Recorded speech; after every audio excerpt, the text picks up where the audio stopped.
Goeienaand. Good evening, fellow South Africans and citizens of the world.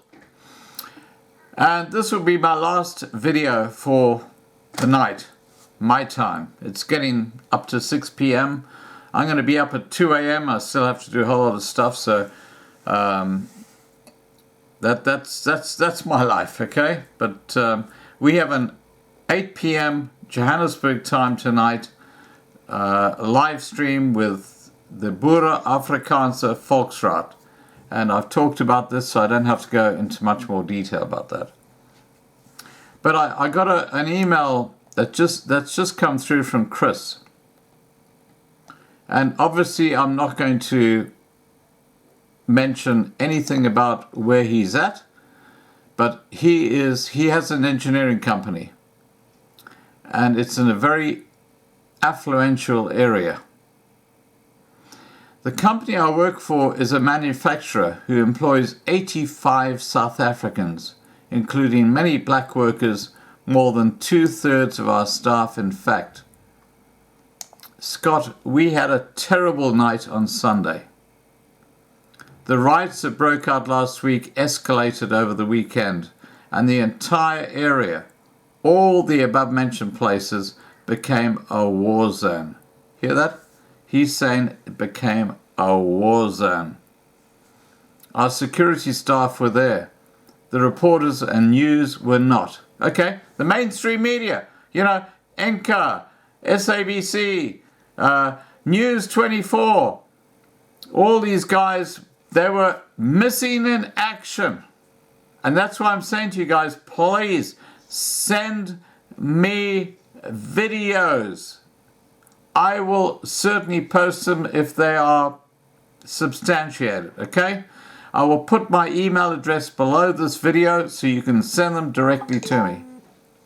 Anyway, he goes on to say, our security staff were there. The reporters and news were not. We have many first-hand accounts from our security staff of what happened. I spent much of the night on the telephone with them, in fact, while the riot was happening. The police fled the scene in fear for their lives, as did many of the tactical units, because the situation was devastating. It is fair and reasonable to call it a war, because there were gunshots fired almost continuously. Police were running away from the hordes of protesters. Bombs, I presume petrol bombs or something like that, were being thrown. You could hear the explosions. Many businesses were burnt to the ground. We were not allowed to access to the area as the police formed a defensive line away from the danger. We were therefore unable to protect our business from the devastation. And what did we hear from the media? Oh, they called it xenophobic attacks and looting of shops. Scott, it was a nightmare of far greater proportions than anyone in the media is saying, which leads me to my main point. I suggest that the government is using its influence to suppress the news of the scale of these attacks on local business, to maintain the illusion that things aren't that bad. We informed the media, including the radio stations, of the damage done and the scale of it, and all they did was revise their statement to say businesses were attacked, instead of saying foreign-owned shops were attacked.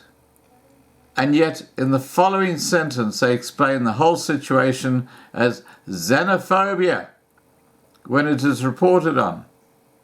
There is nothing xenophobic about attacking South African businesses. For this rampant lawlessness and destruction, it is difficult to describe the damage to you. Our office block was obliterated. Tens of millions of rands worth of damage was incurred. Our security staff, who did an amazing job despite the threats of their lives with little or no police support, are traumatized in spite of their tactical training. Yet the media maintains that more police have been deployed to the area.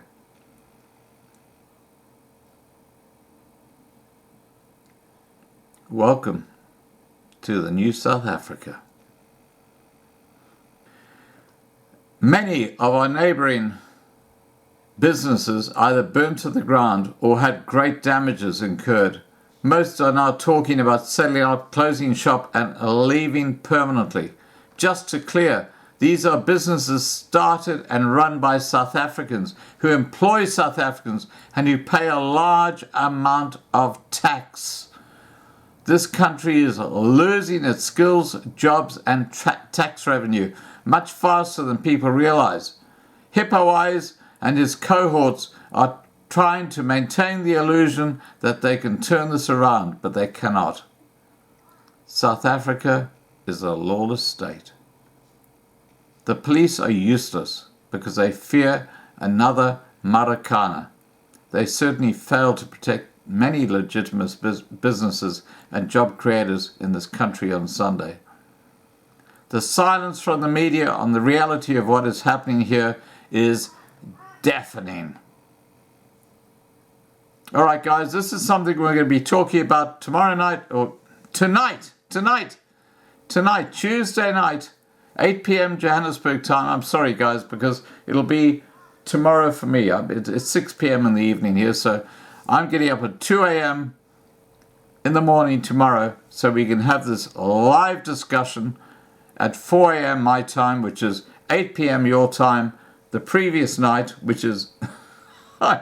This is all very confusing, but it's time zones, okay? So 4 a.m. Wednesday, my time, is 8 p.m. your time, Tuesday, Johannesburg. So I'm going to just shut this off. I'm going to put this up there because, you know, this is what's going on. There's a huge amount of damage. I mean, you know how we hear about... Oh, I hate this. You know how we hear about farmers going out to their cows and their cattle and their herds and seeing they've been hacked so that they can't walk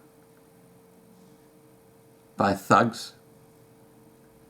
Well, this is the equivalent of that, but it's not the animals we're talking about, it's the economy we're talking about. And the economy in South Africa right now is being totally hamstrung by these groups who are totally out of control. And they're being inspired by people like Julius Malema with his hate speech and his comments, which are just absolutely incredibly horrific. All right, guys. Look, I've had a huge day. I'm absolutely done. Okay, I'm going to have some sleep.